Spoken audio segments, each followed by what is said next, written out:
Yalla wadu barke Fouta Jalloɓe okorala ki sendullam okora balɗe jalla iradal sendal ba on Ousmane Gawal andutu miijito hanki ko noddaynoɗa manifestation koye pay koye dartono koye ɓawma koye pay koye sutinoy koye ma koye pay koye c'est-à-dire innaynoma gorko suusay honorable suusimma reedu.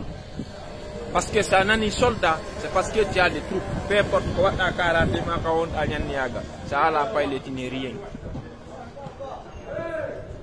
Ben warama. E hore hibe jogani ma Kongol tata ka gorko suusudo reedu. Jaka ko fenande wonda. A woni sabu inon do Ousmane Gawal Bawuri e luttube no wonde sabu Fouta Jallo yiltito ko yiltitino kadi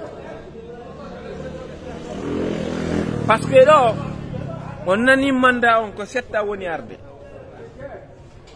est ce qu'on fami ko ɓe windi kon ka nouvelle constitution kamɓe ko ɓe windi ton kon c'est à dire Lansana Kouyaté, Ousmane Kaba, Mamadi Doumbouya, Dansa Kourouma, Général Idjamin, Général Amara, Djiba Tekité, et coordination Mandengwang,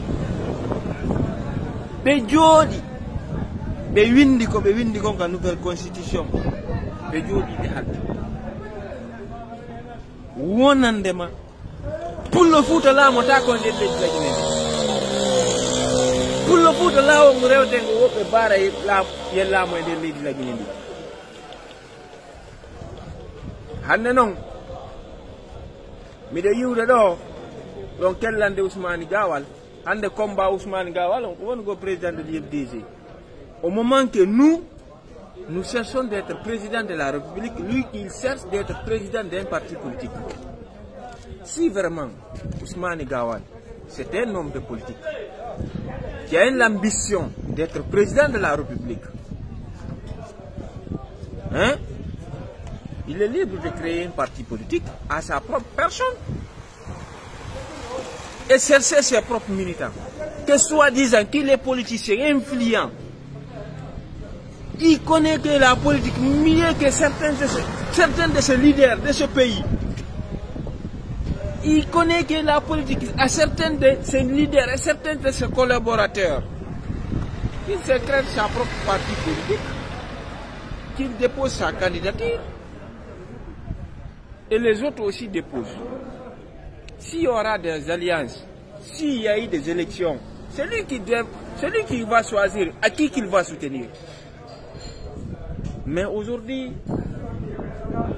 un système qui se règne, un système qui continue toujours à nous régner, à nous fatiguer, à nous traumatiser, à nous continuer à nous faire retarder, à nous disparaître dans la politique guinéenne, c'est nos propres frères et nos sœurs.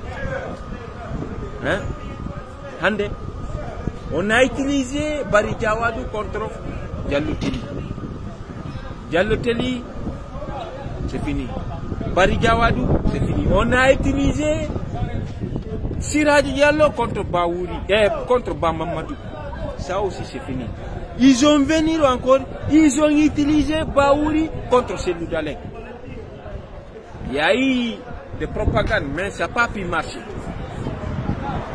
En ce moment encore, on utilise Ousmane Gawal contre Cellou Dalein Diallo.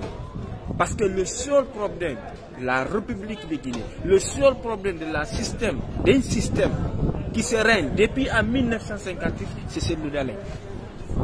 Aujourd'hui. Cellou a pris un risque. En rendant à l'ambassade de la République de Guinée, il faillit d'être arrêté et extradé en Guinée. Là où il y a un pays où le monde entier accuse d'être un régime dictateur. En vous asseyez ici, vous prenez, c'est-à-dire à Cellou Dalein. Je vois ma propre communauté. Je vois à mes propres amis, à le leader que j'ai bâti avec, que je donnais au corps et âme. Même Yango Diemou, que j'étais à confiance. Même Biri de la Keremou. Hein? Oui, Pidji. Hande ko ben woni, c'est devenu, c'est pas, et yehi, que aïe bébé, s'attaquer à l'air jamais. Ça fait même mal. Si mi ande Ousmane Gawal, un Gawal, hein, à qui je connaissais, non, il y a celle de l'ennemi, ma mérite des ennemis.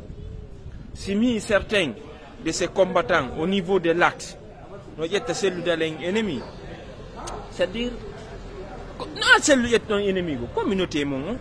Aujourd'hui, vous servez aux gens à qui vous ne connaissez pas. Vous soutenez les gens à qui vous ne connaissez pas. Vous le voyez en visage.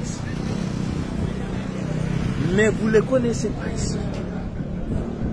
Vous mangez avec eux, vous marchez avec eux, vous rigolez avec eux. Mais ce ne sont pas de vos amis. Ce ne sont pas de vos collaborateurs. Ce sont de vos ennemis. Mais qui trahira paiera, qui vivra verra. Moi je veux dire à un Ousmane Gawal et Baouri, vous avez trahi à vous-même. On jam fike horemo, on jam fa de horemo, on yebu de horemo, on yebita de horemo. Ça je vous le dis et je vous le garantis. Et